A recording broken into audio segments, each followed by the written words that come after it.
Welcome back, everybody, to the Cave of Wonders. This is Mr. Wonderboy. We are in the first level of the Night Elf campaign. So, Tyrande will continue her quest to find the missing furbolgs. And for a second, I just thought I found them, but no. Now, you can destroy that, but it won't give you anything. And you might be worried that they're, going to be pissed off at you, but they won't be. So, one thing you can do is build an Ancient of War. Now, what happens with the wisps is wisps will become the tree as long as you're building, one of these tree units. They're not going to be lost if they make a single moonwell or something, but the ones that are called Ancient or the Tree of Life. So, Ancient of War, Tree of Life, there'll be other Ancients later in the game. But, for example, this building, the Altar of Elders, does not consume a wisp. Now, in the very end of the last video, I was talking about daytime, nighttime, and the cycle, and how it affects gameplay. Well, for the most part, we've been experiencing nighttime as kind of a time where it's bad for your units. Your range of sight goes down. The rate of regeneration of health for the humans and the orcs is reduced during nighttime.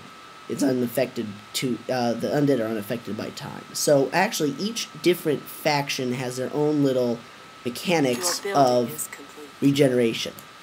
Orcs and humans regain health faster during the daytime, and slower during the night. The undead gain their health faster as long as they are on Blight, or above Blight if they're an area unit, and they gain it slower if they're off the Blight. The Night Elves are the opposite of the orcs and humans, and they gain their health back faster at night and slower in the daytime. And in fact, although their sight does get reduced at nighttime like the other factions, you will be able to research an upgrade called Infravision that will allow their sight to remain unaffected no matter what time of day it is. So in the end, by the end of the game, the Night Elves will much prefer to be fighting at night, especially near their moonwells, than at any other time. So this guy's doing nothing, we can go and get trees. Now wisps, you need a lot of them since they give you so little wood, but price to pay for otherwise relatively respectable units. So 2 more. Get this ring of protection. Nice. You can't destroy these buildings, they don't have anything in them. And besides, we're trying to be nice to the furbolgs, right? You're not going to be a dick and destroy their houses. Of course they are leaving, but, whatever. So yeah, you can build 4 archers, no more.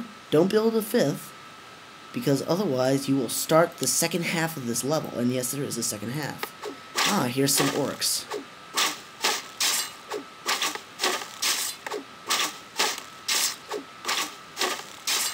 You're not gonna, need significant amounts of help in this level, but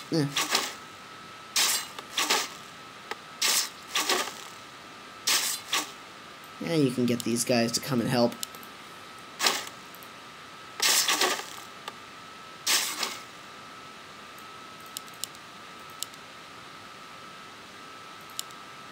Archers are very cheap.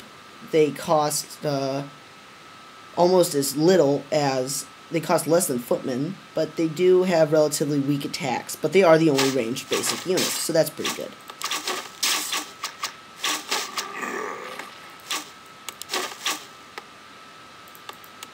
We're gonna kill these orcs.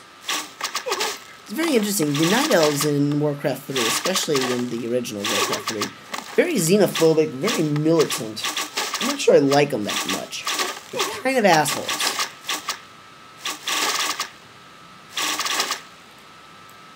But, that's always how it is. You always have the kind of aloof, mystical race that's sort of, arrogant and kind of haughty and full of itself.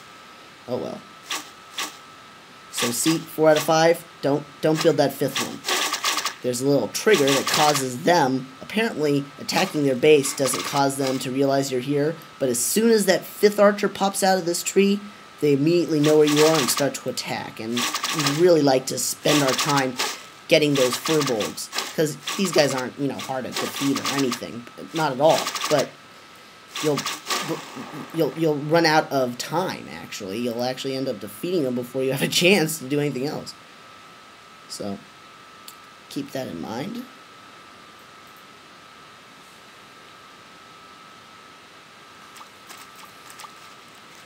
Come up the river. More a human expedition. These guys are cutting down trees. Slay them! These tree huggers are no joke. Now, notice, these guys actually kick ass against griffins because they do piercing damage. And since griffins take extra damage from piercing and do piercing, and the archers actually take less damage from piercing, they're actually pretty freaking good against air units. The Night Elves in general are very good against air units, very weak against ground units, particularly melee if they're anti-piercing.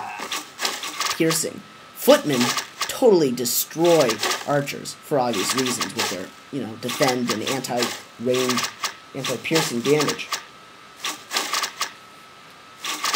This level's pretty heavy on the technical specs and such, and I understand that might not necessarily be as exciting for some of you, but after that last level with the orcs, I'm willing to, take an ease and just relax.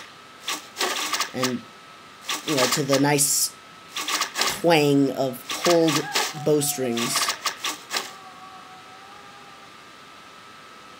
Have these guys come over. Takes a long time for archers to destroy a building. That's unfortunate. Interestingly, she does normal damage. All heroes do normal damage, even the ones that shoot, or would, kind of naturally, you'd think, do piercing damage. In the expansion pack, they actually totally revamped the armor and damage system, but we'll get to that.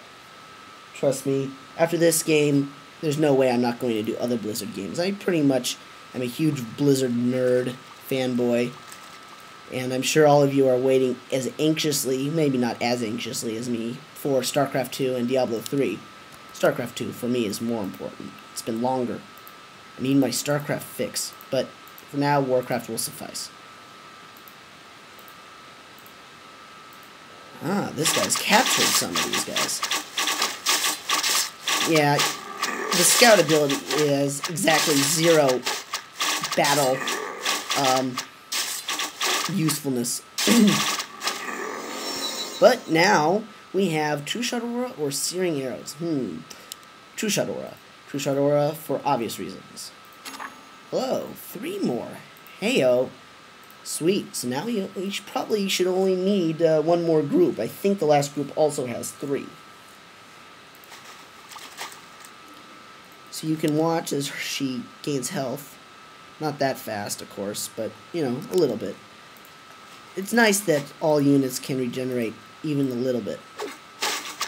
Similarly, these guys that are easily dispatched.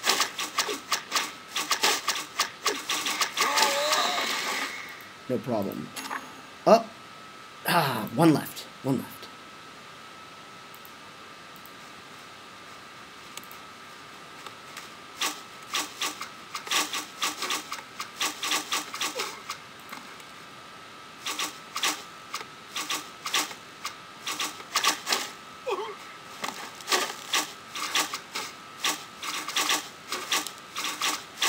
Takes forever to destroy siege with piercing. Nah. Whatever.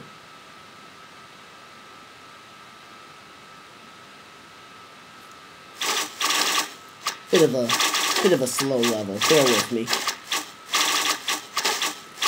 The Night Elf campaign does not stay easy for long, let me tell you. Not at all. They pretty much give you one nice easy level to lull you into a false sense of security, and then they start hitting you with crazy levels, like what the hell's going on? This isn't even counting the last level, which, as expected and as it should be, is completely holy crap. I think the last one's over here. Oh, there we are. Alright, so now that the furbolgs are rescued, we can go back to the village. I hope I don't accidentally trigger them to attack. I won't. Okay, good. Good.